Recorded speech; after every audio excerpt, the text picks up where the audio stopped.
नमस्कार दोस्तों, मैं सुजीत कुमार आईपीटी स्कूल से आपका स्वागत करता हूं हमारे इस वीडियो ट्यूटोरियल में जहां आप सीखते हैं कंप्लीट एमआरएस रिपोर्ट ऑटोमेशन। आज की क्लास में हम आपके साथ बातचीत कर रहे हैं पावर बीआई के अंदर फिल्टर फॉर्मूला। जी हाँ, फिल्टर फॉर्मूला। हमने इससे पहले वीडियो में बात की थी फिल्टर ऑप्शंस के बारे में। आज हम बात करेंगे फिल्टर फॉर्मूले के बारे में। क्या है फिल्टर फॉर्मूला, चलिए इसके ऊपर हम आपके साथ डिस्कस करते हैं।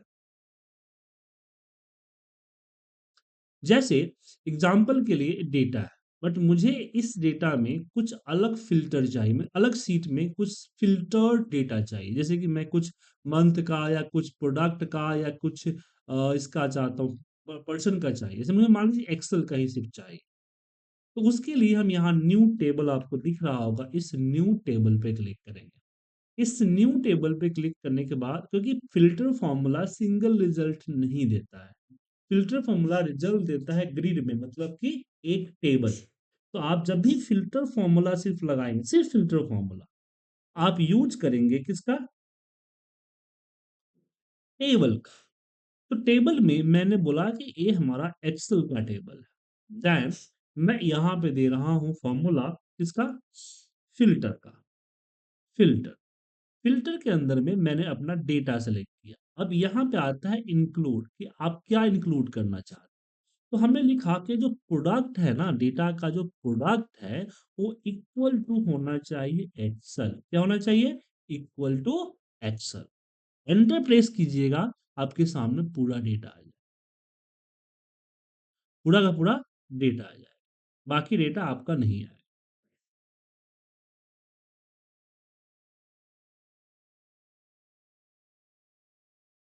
लेकिन इसमें हमने मान लीजिए दो प्रोडक्ट चाहिए, मुझे एक्सेल और वीवी दोनों चाहिए। तो यहाँ पे और वाला मेथड लगाना हो, तो दो मेथड लगाने के लिए, दो कंडीशन लगाने के लिए, पहले कंडीशन को आपको ब्रैकेट में डालना है, देन इसके अंदर डालना है प्लस। प्लस में फिर मैं यहाँ डालूंगा कि फिर ब्रैकेट में कि प्रोडक्ट इक्वल टू वीवी। तो यहाँ पे एक्सेल और वीवी दोनों आएगा, तो प्लस जो बना वो बेसिकली और का सिंबल हुआ। क्या हुआ, और का, एंड का नहीं, और का सिंबल हुआ, प्लस। तो आप देखेंगे कि इसमें आपका सिर्फ एक्सेल और प्रोडक्ट दोनों का है इसके अंदर।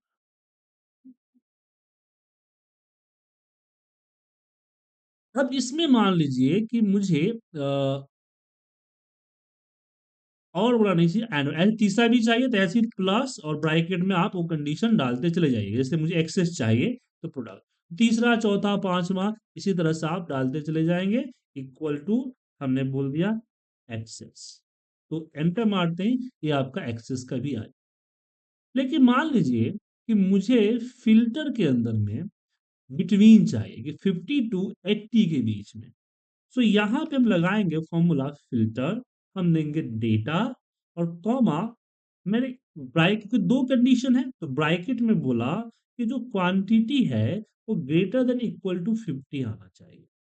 मल्टीप्लाई, यहाँ पे ध्यान रखिएगा, एंड मेथड के लिए हम मल्टीप्लाई का यूज करते हैं। तो यहाँ पे फिर वापस quantity is less than equal to N. इस तरह से हमने ब्रैकेट के अंदर में दोनों डाला, एंटर प्रेस कीजिएगा तो 50 और 20 के बीच में आया। अब मुझे इसमें एक और कंडीशन लगाना है कि एमआरपी जो है 300 से ऊपर होना चाहिए।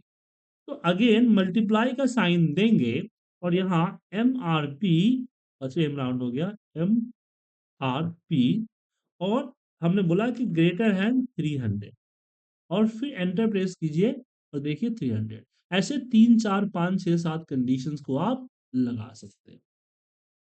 लेकिन कई बार हमें जरूरत पड़ती है एंड और दोनों की।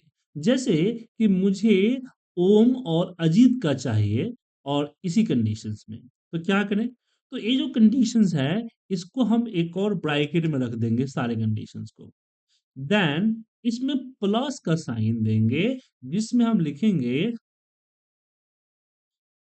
ई एम पी, एक और ब्रैकेट, दो है ना, दो कंडीशन, हाँ, E M P equal to Ajit. Ajit, और इस ब्रैकेट को क्लोज किया, देन प्लस का सिंबल दिया मल्टीप्लाई की जगह पे, और यहाँ पे लिख दिया E M P equal to हमने बोला ओ, क्या बोला ओ, और इसको क्लोज कर दिया एंड ब्रैकेट को क्लोज किया, देन एंटर प्रेस किया। तो आप देख सकते हैं इसमें अजीत और ओम आया हुआ, इसमें अजीत ओम भी आया हुआ है, तो इसमें प्लस का साइन लगाया। अगर इसमें प्लस ना लगा के अगर मैं मल्टीप्लाई करूं, चलिए तब क्या होगा, तब यहाँ पे आप देखेंगे कि सिर्फ अजीत और ओम मिलेगा, इसमें 50 to 80 वाला मिलेगा और इसमें 300 से ऊपर मिलेगा। इस तरह की कैलकुलेशन करके हम नया टेबल इस्तेमाल करते हैं। और फिल्टर का यूज हम सिर्फ इसमें नहीं करते हैं, हम एग्रीगेशन फॉर्मूले में भी करते हैं। जैसे एग्जांपल कि मुझे यहाँ पे क्या चाहिए, सम चाहिए, तो सम के लिए हम क्या करते हैं, हम मेजर्स बनाते हैं। मेजर्स में माने कैलकुलेशन के लिए सम चाहिए, तो जैसे मान लीजिए यहाँ पे हमने दे दिया क्वांटिटी, यहाँ पे एक्स, तो यहाँ पे हम लिखते हैं सम। सम के अंदर हमने क्वांटिटी डाली, तो सम फॉर्मूला क्या करता है कि some formula single single column लेता है, क्या लेता है, सिंगल कॉलम। लेकिन अगर मान लीजिए मुझे यहां पे चाहिए सम एक्स लगाया, तो सम एक्स में मैं पूरा का पूरा डेटा दूंगा और पूरा डेटा में यहां दूंगा क्वांटिटी, कि मुझे क्वांटिटी का टोटल चाहिए। अब अगर मैं इसको क्वांटिटी रख दूं यहाँ पे, तो ओवरऑल क्वांटिटी दिख रहा है। लेकिन मान लीजिए कि मुझे सिर्फ एक्सेल की क्वांटिटी चाहिए, तो सम इफ्स तो नहीं है, जैसे एक्सेल में सम इफ होता है, ऐसे यहाँ पे सम इफ तो नहीं है।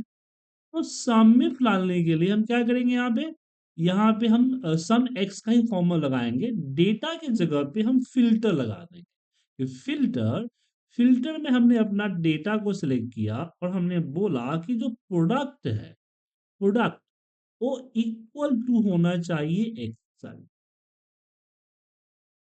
तो फिल्टर क्या करेगा, सम एक्स को एक्सेल का डेटा फिल्टर करके देगा और सम एक्स क्या करेगा, यहां पे उस क्वांटिटी को सम करेगा।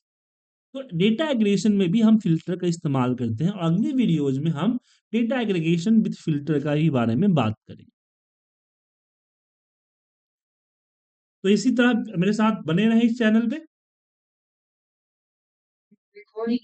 और अभी अभी चैनल को सब्सक्राइब करें, वीडियो को लाइक करें। Thank you.